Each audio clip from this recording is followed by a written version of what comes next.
خوبصورت رنگوں کا امتزاج ہے یہاں پر، خوشگوار احساس لیے ہوئے ہیں، سب بہت خوش ہیں۔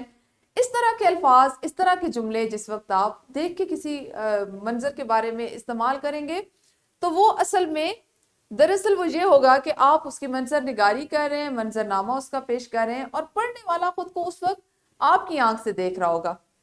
جب ہم کسی منظر کو بیان کرتے ہیں تو گویا کوئی اور ہماری آنکھوں سے اس منظر کو دیکھ رہا ہوتا ہے۔ کیوں؟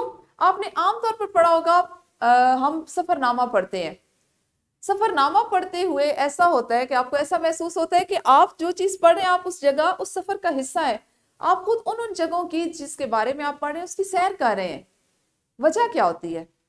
آپ نے کبھی غور کیا؟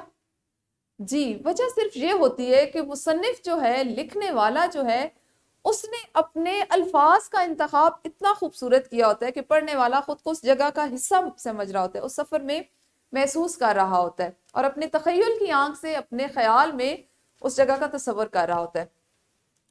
اس کے تخیل میں اس منظر کو بنانے کے لیے ضروری ہے کہ ہم زیادہ سے زیادہ تفصیلات کو بیان کریں تاکہ سننے والے کو محسوس ہو کہ جیسے اس نے اپنی آنکھوں سے وہ منظر دیکھا ہے۔ اور یہی کسی منظر نگاری کرنے کی خوبی ہے، یہی اس کی خصوصیت ہے کہ اتنی تفصیل سے ہر چیز کو اتنے دلکش انداز میں پیش کیا جائے کہ پڑھنے والا، سننے والا جو ہے وہ خود اس کو اس جگہ کا، اس منظر کا حصہ محسوس کر رہا ہو۔ ان باتوں کو ذہن میں رکھتے ہوئے، منظر کو ذہن میں رکھتے، کیونکہ ہم نے آج تخیل کو استعمال کرتے ہوئے خاکے تصویر کی مدد سے منظر نگاری کرنی، الفاظ میں اظہار کرنا ہے، تو آپ ایک انفرادی سرگرمی کیجئے۔ سرگرمی کچھ اس طرح سے یوم دفاع پر منعقد ہونے والی تقریبات کے بارے میں 5 جملے بتائیں، ٹھیک ہے؟ ممکن ہے کہ آپ کے اسکول میں بھی یوم دفاع کی تقاریب جو ہے وہ منعقد ہوتی ہیں۔ آپ نے اس انداز میں ان جملوں میں بتانا ہے کہ آپ کو لگے جس کو بتا رہے ہیں وہ خود اس تقریب کا حصہ رہا ہے۔ دوسری صورت میں ہو سکتا ہے آپ نے ٹیلی ویژن پر یوم دفاع کی کوئی تقریب دیکھی ہو، اس کو اس انداز میں بیان کریں کہ آپ کے باقی جو دوست ہیں، جو آپ کے ساتھی ہیں، وہ آپ کے تخیل کی نگاہ سے، آپ کے خیال میں آپ کے ساتھ اس جگہ پہنچ جائیں، اس منظر میں پہنچ جائیں جو آپ بیان کریں۔ ویڈیو کو روکیے اور اس انفرادی سرگرمی کو کیجیے۔ جی، یقیناً آپ نے بہت اچھے انداز میں یوم دفاع پر منعقد ہونے والی تقریب کے بارے میں بتایا ہوگا۔ اب آپ کریں گے ایک گروہی سرگرمی۔ گروہی سرگرمی میں آپ کے لیے چند تصاویر جو ہیں ان کا انتخاب کیا گیا، ان کو آپ نے غور سے دیکھنا ہے۔ پہلی تصویر جو ہے اس میں یہ آپ دیکھیں کہ ایک ننھے جو پینگوئن ہوتے ہیں ان کا ایک خاندان ہے۔ یہاں پہ ایک انتہائی خوبصورت بلی ہے جو اینک لگائے ہوئے، ٹھیک ہے، اس تصویر میں۔ اور اس تصویر میں آپ دیکھیں ایک چھوٹا سا بھالو ہے جو ایک بھالو کا بچہ ہے جو ایک درخت کی ٹہنی کے ساتھ یا اس کی شاخ کے ساتھ لٹک رہا ہے، اور یہاں پہ بھی ایک چھوٹا سا ایک یہ جانور ہے جو مختلف سیبوں پہ قبضہ کیے ہوئے، ٹھیک ہے۔ مختلف تصاویر ہیں۔ اب آپ دیکھیں کہ یہ تصاویر بھی ہماری عام جو تصاویر کا انتخاب ہوتا ہے ان سے ہٹ کر ہے۔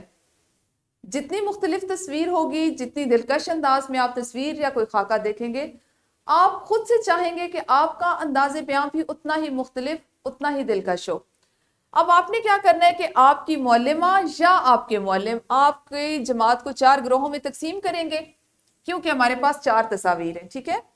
ہر گروہ کو دی گئی تصویر میں سے ایک تصویر پر شگفتہ انداز میں، غور کریں اس بات پر، شگفتہ انداز میں یعنی بہت خوبصورت اور دلچسپ انداز میں آپ نے 10 جملوں میں تحریر کرنی ہے، ایک تحریر لکھنی ہے ایک تصویر کو سامنے رکھتے ہوئے۔ لیکن میں آپ کو بار بار ایک بات جو کہہ رہی ہوں یا بتا رہی ہوں مجھے ہے کہ آپ کا انداز بیان انتہائی شگفتہ ہونا چاہیے، خوشگوار ہونا چاہیے، مؤثر ہونا چاہیے، پر اثر ہونا چاہیے۔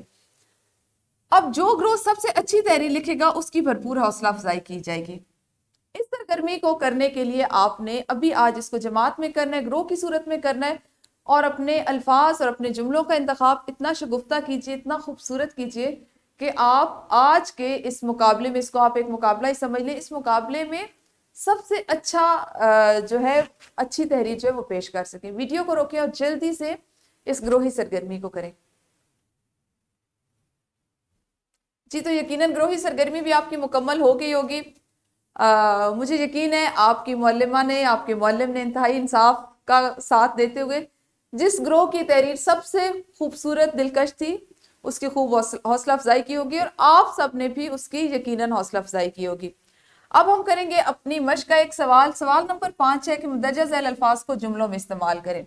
الفاظ ہیں آپ کے پاس خانہ بدوش، عارضی، دیہاتی، دیگیں اور حیثیت۔ ان کے آپ نے جملے بنانے ہیں، ان کو خوبصورت جملوں میں استعمال کرنا ہے، اور اس کے بعد آپ ایک ورک شیٹ کریں گے۔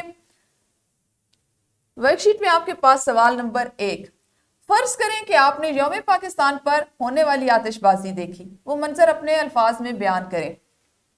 یہ ایک انتہائی خوبصورت تحریر ہے، اور مجھے یقین ہے کہ اگر آپ اس کو سوچیں، آپ اس کا تصور کریں، اگر آپ نے براہ راست نہیں بھی دیکھی تو ٹیلی ویژن پر دیکھی ہوگی، اس کو ذہن میں لاتے ہو تو آپ اس پہ خوبصورت تحریر لکھ سکتے ہیں۔ سوال نمبر 2 ہے کہ سبق کو ذہن میں رکھتے ہوئے خالی جگہوں پر مناسب الفاظ لکھنے ہیں۔ آپ نے جو سبق ہم نے پڑھا پاکستان کے رسوم و رواج، اس کو ذہن میں رکھنا ہے، اور جو خالی جگہ پر کے لیے آپ کے پاس جو جملے دیے گئے ہیں ان کو مناسب اور درست الفاظ کی مدد سے مکمل کرنا ہے۔ اس کے بعد آپ کے پاس ہے ایک عملی منصوبہ۔ آپ جانتے ہیں پیارے بچوں، عملی منصوبہ جو ہے یہ ہماری کتاب میں جو سبق ہم پڑھے تھے اس کی مشق میں دیا گیا ایک سوال ہوتا ہے، یا ایک ایسا منصوبہ ہوتا ہے، ایک ایسا پروجیکٹ ہوتا ہے، کام ہوتا ہے جو آپ کی عملی زندگی سے تعلق رکھتا ہوتا ہے اور سبق سے مطابقت رکھتا ہوتا ہے، لیکن براہ راست سبق کا حصہ نہیں ہوتا۔ آپ نے اس کو کرنا ہے۔ عملی منصوبہ کچھ اس طرح سے ہے کہ دی گئی تصویر دیکھ کر بتائیں کہ یہ کون سا کھیل ہے۔ چونکہ ہم تصاویر، اشکال اور خاکوں کو آج پڑھ رہے ہیں، ان پہ اظہار خیال کرنا سیکھ رہے ہیں، تو عملی منصوبہ بھی اسی سے مطابق ہے، متعلق ہے۔ آپ نے بتانا ہے کہ کون سا کھیل ہے اور کس تہوار پر اور کس طرح کھیلا جاتا ہے، نیز اس کا تعلق کس علاقے سے ہے۔ یہ تمام تفاصیل آپ نے تحریر کرنی ہے۔ عملی منصوبہ آپ نے کچھ اس طرح سے کرنا ہے کہ اس تصویر کی خاکہ نگاری کریں۔ آپ کی کتاب میں یہ تصویر موجود ہے۔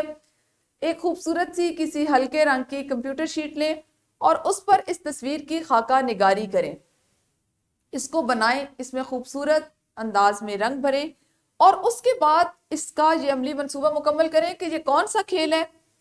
آپ اس کو نکات کی صورت میں لکھ سکتے ہیں۔ اس کے بعد یہ کس تہوار پر کھیلا جاتا ہے اور کس طرح کھیلا جاتا ہے یہ لکھیں، اور اس کھیل کا تعلق کس علاقے سے ہے۔ یہ تمام تفاصیل اسی کمپیوٹر شیٹ پر جس پہ آپ نے اوپر خاکہ نگاری کی نیچے لکھنا ہے۔ یہ آپ کا وہ عملی منصوبہ ہے جس کو آنے والے 2 سے 3 دنوں میں آپ نے مکمل کرنا ہے۔ یہ وہ کام ہے جو آپ نے تخلیقی کام ہے، اس کو آپ نے انتہائی لگن سے کرنا ہے، دل لگا کے کرنا ہے، اس لیے آپ اس کو تسلی سے 2 سے 3 آنے والے دنوں میں کریں۔ یہ ضروری نہیں کہ آج جائیں اور اس کو سر پہ سوار کرتے ہوئے جلدی سے کریں، بلکہ خوبصورت انداز میں کریں، اپنے ذہن کو، اپنی تمام سوچوں کو اس جگہ پہ ایک جگہ پہ جمع کریں اور اس کو مکمل کریں۔ پیارے بچوں، یہ ہمارا وہ سبق تھا پاکستان کے رسوم و رواج، جس کو ہم نے مختلف حصوں میں پڑھا، بہت سی نئی چیزیں سیکھی، کچھ پرانی چیزیں، کچھ پرانے حاصلات تعلم جو ہم پہلے سے سیکھ چکے تھے ان کی ہم نے مشق کی۔ انشاءاللہ یہ ہمارا سبق آج مکمل ہوا۔ کل اپنے اگلے سبق کے ساتھ یعنی درسی کتاب کے 5ویں سبق کے ساتھ ملیں گے۔